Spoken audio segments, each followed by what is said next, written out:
We're going to discuss another important chapter of chemistry, that is electrolysis, or you can say electrochemistry. In this video we will just discuss the basics of this chapter, and the further details of this chapter we will discuss in further videos, because I have divided this chapter into mini topics. Okay, so I will upload 3 to 4 videos on this chapter. Okay, so let's start without wasting our time.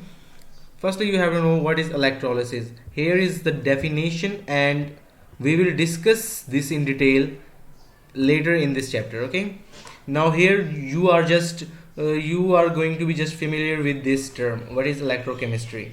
Branch of chemistry which deals with the interconversion of electrical energy into chemical energy. What does it means? ये हम आगे जाके करेंगे, ठीक है. Electrolysis, भाई electrolysis होती है क्या? It is the decomposition of an electrolyte by passing the current through it.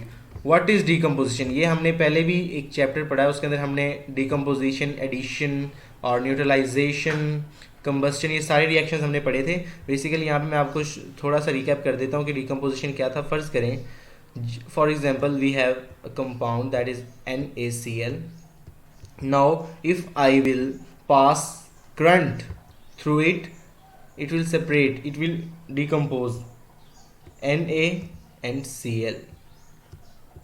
पहले ये देखें, ये एक साथ थे, NaCl एक कंपाउंड था, अब ये अलग अलग हो गए, ठीक है. तो क्या हो गया? डीकम्पोज हो गया है. क्या हो गया? डीकम्पोज हो गया, ठीक है, यानी कि सेपरेट हो गए हैं. तो ये क्या होता है हमारे पास? डीकम्पोज हो गए हैं. Okay, in electrolysis we deal with the redox reactions. अब रिडॉक्स रिएक्शंस क्या है? We have also discussed the complete chapter of redox reactions in detail. So okay, basically redox reaction में आपको तो इसका भी रिकैप कर देता हूँ कि जहाँ पे हमारे पास ऑक्सीडेशन एंड रिडक्शन साइमल्टेनियसली यानी कि हो रहे हों, वहाँ पे हमारे पास क्या होते हैं? रिडॉक्स रिएक्शंस कहलाते हैं वो, ठीक है. In electrochemistry redox reactions are discussed with respect to gain और लॉस ऑफ इलेक्ट्रॉन्स. यानी कि रिडॉक्स इस चैप्टर के अंदर इस तरह से यानी कि इन्वॉल्व है कि हम इसके अंदर लॉस और गेन को देखते हैं यहाँ पे, क्योंकि हमने जो एनोड्स हैं और यानी कि जो हमारे पास इलेक्ट्रोड्स हैं वहाँ पे इलेक्ट्रॉन्स गेन और लॉस होते हैं ना, तो वहाँ पे हमें रिडॉक्स रिएक्शन की वहाँ पे एग्जांपल आ जाती है इस चैप्टर के अंदर, ठीक है. तो यहाँ पे हमारे पास एक्रोनीम्स होते हैं दो, ऑयल एंड रिग. ये हमने पढ़ लिए हैं पिछले चैप्टर में. Oil means oxidation is loss, यानी कि loss of what? Electrons. And rig means reduction is gain of electrons. Okay, I am not going in detail, okay, because यानी कि हम इसकी ऑयल और रिग की डिटेल में नहीं जा रहे, क्योंकि मैंने ऑलरेडी एक वीडियो अपलोड कर दी है इसके ऊपर, वो काफ़ी डिटेल में, तो वहाँ से आप उसको देख लीजिएगा, ठीक है. सो टाइप्स ऑफ सेल्स, हमारे पास टाइप्स ऑफ सेल्स कितने टाइप्स के हैं? चले जी. Electrolytic cells convert the electrical energy into chemical energy. Okay. Electrochemical cells, galvanic cells. ये गैल्वेनिक सेल्स वो होते हैं जो हम अपनी वॉच के अंदर नहीं डालते, जो हमारी वॉल क्लॉक होती है उसके अंदर डालते हैं, हम अपने रिमोट कंट्रोल गैजेट्स के अंदर डालते हैं, वो होते हैं हमारे पास गैल्वेनिक सेल्स, ये, ठीक है. Convert the chemical energy into electrical energy. Okay. Components of an electrolytic cell, ये है भाई हमारे पास, ठीक है. इलेक्ट्रोलिटिक सेल, ये सारा हमारे पास एक, यानी कि हम क्या कह सकते हैं इसको, सेटअप है एक. इसके अंदर हमारे पास इलेक्ट्रोलाइट होना चाहिए. इलेक्ट्रोलाइट क्या होता है? जो यहाँ पे हमारे पास होता है इलेक्ट्रोलाइट एक्वस फॉर्म में, ठीक है, वो इलेक्ट्रोलाइट कहलाता है हमारे पास. उसके लिए हमारे पास एक बीकर होना चाहिए जिसके अंदर हम इसको सेटअप करेंगे अपने सारी अरेंजमेंट को, ठीक है. और उसके बाद हमारे पास दो इलेक्ट्रोड्स होते हैं. इलेक्ट्रोड्स, एक होता है कैथोड और एक होता है एनोड. ओके. और इन दोनों को कलेक्टिवली हम, एनोड और कैथोड को कलेक्टिवली क्या कहते हैं हम? इलेक्ट्रोड्स. ओके. और यहाँ पे हमारे पास एक बैटरी होती है, बैटरी. ओके. बैटरी मतलब कि सेल, ये इस तरह हम बैटरी को शो, ये बेसिकली सेल को हम केमिस्ट्री में इसको बैटरी भी कह देते हैं. ओके. सो ये तो था, क्या था? बेसिक, यानी कि एक सेटअप था हमारे पास किसका? इलेक्ट्रोलिटिक सेल का, जो हम सेटअप करते हैं लैब के अंदर, ठीक है. ओके जी. अब हमारा चैप्टर जो है वो बेसिकली स्टार्ट होता है यहाँ से. जो रियल चैप्टर है हमारा, वो तो आपको थोड़ी सी टर्म्स थी, उनसे आपको इंट्रोड्यूस करवाना था. तो जो हमारा मेन जो चैप्टर है वो यहाँ से स्टार्ट होने लगा. इलेक्ट्रोड्स. अब इलेक्ट्रोड्स होते क्या हैं? दीज आर मेटल प्लेट्स और graphite rods which are connected to the positive and negative terminal of the battery. फर्ज करें ये पॉजिटिव टर्मिनल है, ये नेगेटिव टर्मिनल है, ठीक है. अब इसके साथ हमारे पास एक प्लेट जुड़ी होती है,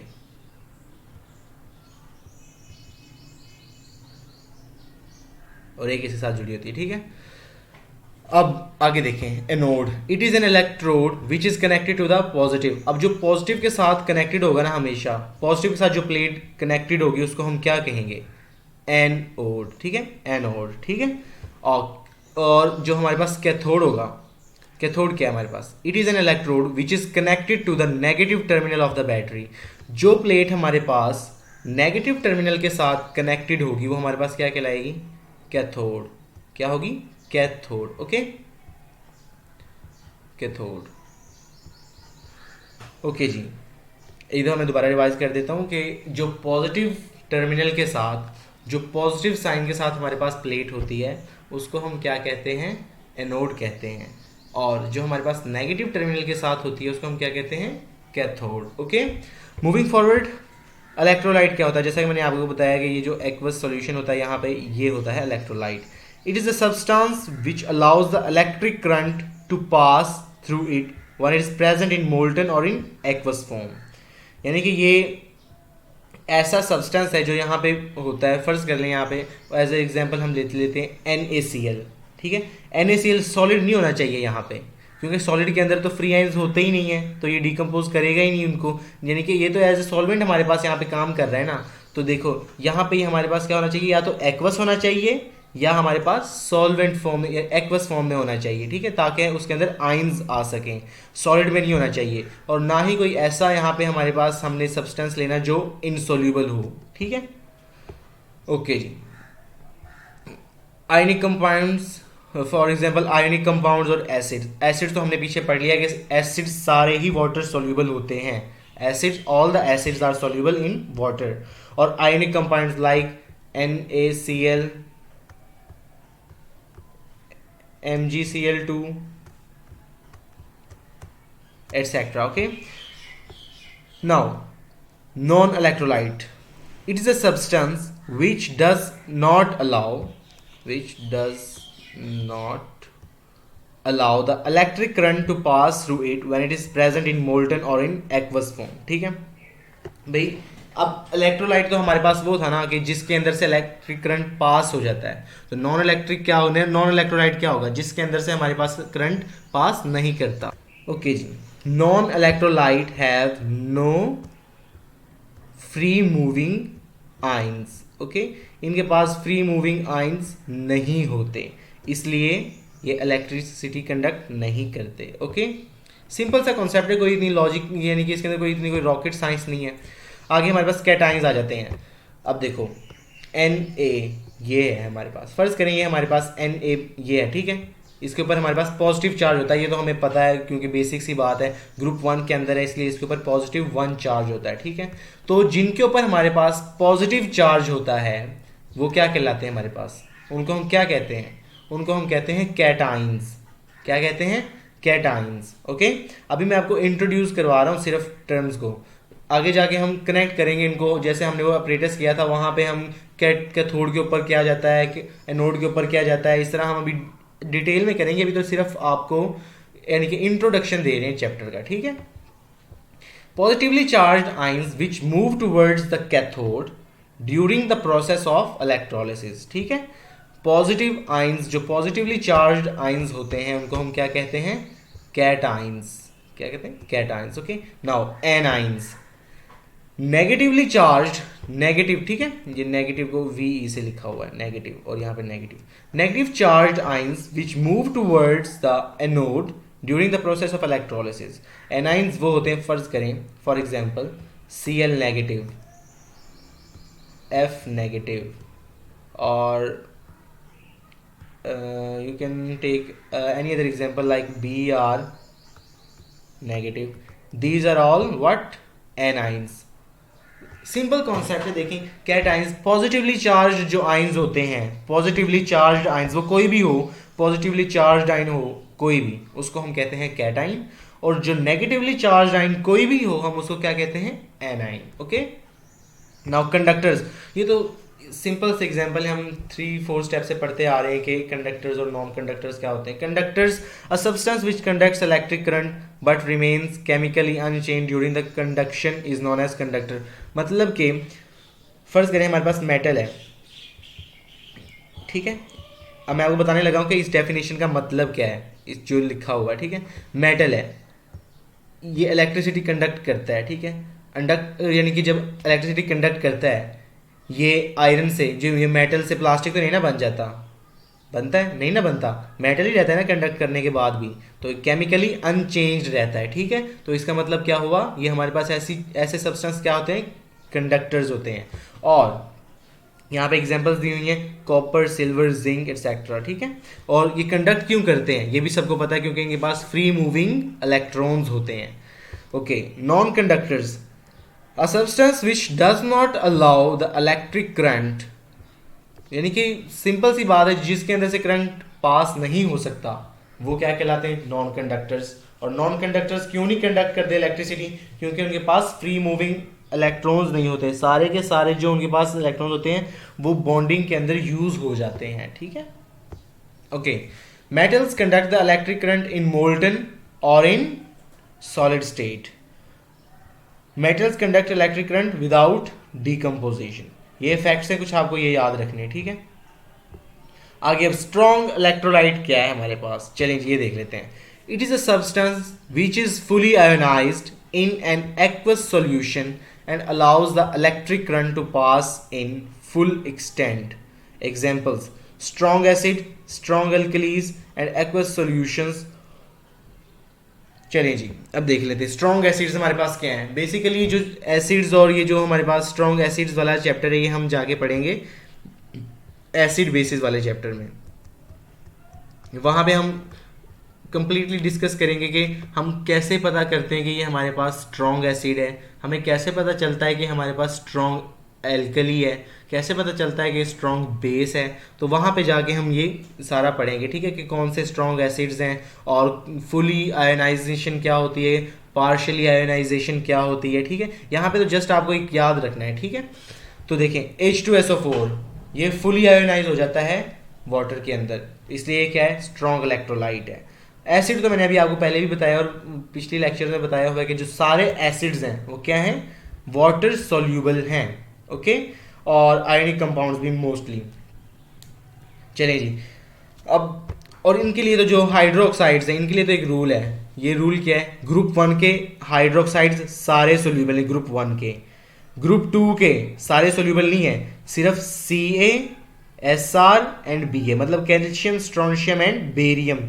ग्रुप 1 के सारे हाइड्रोक्साइड्स सोल्यूबल हैं, ग्रुप 2 के सिर्फ calcium, strontium and barium, okay. चलिए जी आगे चलते हैं। अब यहाँ पे एक प्रैक्टिस क्वेश्चन है पास्ट पेपर का, which substance when molten conducts electricity. Okay जी, अब यहाँ पे देखें, कंडक्ट्स इलेक्ट्रिसिटी, ओके जी।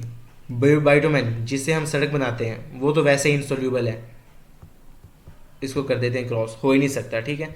डायमंड, डायमंड भी नहीं हो सकता, क्यों नहीं हो सकता, क्योंकि इसके पास भाई हमने क्या पढ़ा है अभी, जो हमारे पास यानी कि कंडक्ट कौन करता है हमारे पास, ये देखें यहाँ पे अभी हमने पढ़ा है कंडक्टर्स क्या होते हैं हमारे पास, let me show you, a substance which conducts electric current but remains chemically unchanged.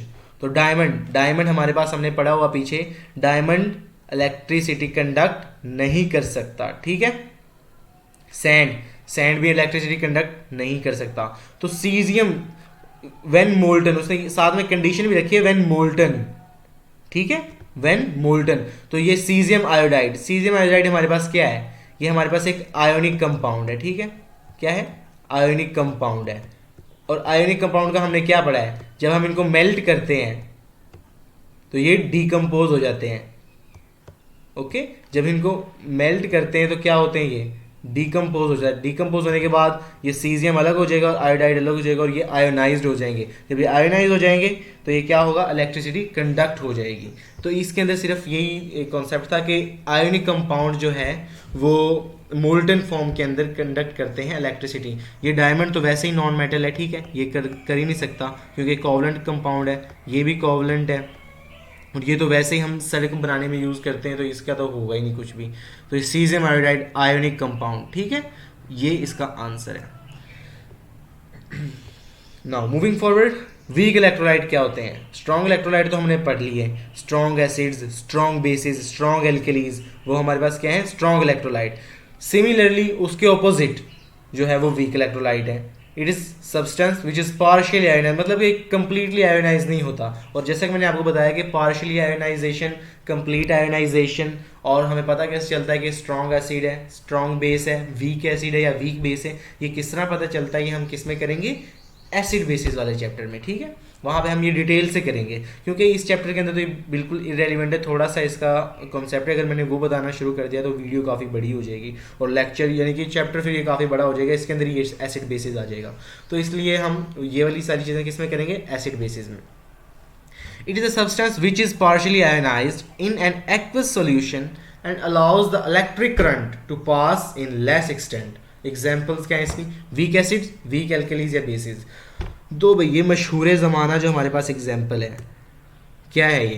Ethanoic acid. Okay, ethanoic acid मशहूर ज़माना एग्जाम्पल है कि ऑर्गेनिक एसिड है, ये वीक एसिड होता है और हम ये फूड्स वगैरह में भी इस्तेमाल होता है।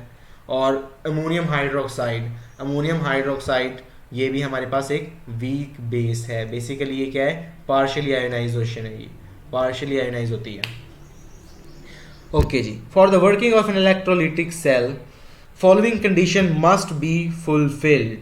Okay, what are these conditions? Let them read out. Movement of ions into the electrolyte. Okay, movement of electrons in external wires. Positive ions are discharged at cathode after gaining the electrons. ये guys, ये वाला जो इतना ये वाला part है ना, हम ये वाला नेक्स्ट वीडियो के अंदर आने वाला है, ठीक है। ये जो सारा पार्ट है इसे नीचे नीचे ये सारा किधर आने वाला है? ये नेक्स्ट वीडियो का पार्ट है। तो मैं अभी आपको यानी कि कंफ्यूज नहीं करना चाहता इसको बता के, ये हम नेक्स्ट वीडियो के अंदर डिटेल के साथ विद दी डायग्राम्स के साथ करेंगे हम इसको, ठीक है। यानी कि जिस तरह पास्ट पेपर में क्वेश्चन आता है ना कि कैथोड पे क्या प्रोडक्ट बनेगा, एनोड पे क्या प्रोडक्ट बनेगा, और इसकी ऑब्जर्वेशन क्या होगी, किस कलर का होगा, और ये सारी चीज़ें हम क्या करेंगे नेक्स्ट वीडियो में। इसकी जो चैप्टर की मैं वीडियो अपलोड करूँगा उसके अंदर हम ये जो पार्ट है ये वाला सारा इसको हम नेक्स्ट वीडियो में करेंगे, ठीक है। सो आई होप कि आपको ये समझ आ गया होगा। और अगर कोई भी आपको इसमें कोई मसला है, कोई डिफ़िकल्टी, कोई प्रॉब्लम, कोई बात समझ नहीं आई तो आप पूछ सकते हैं, ठीक है, कमेंट्स के अंदर, and I will reply to you as soon as possible. So thanks for watching.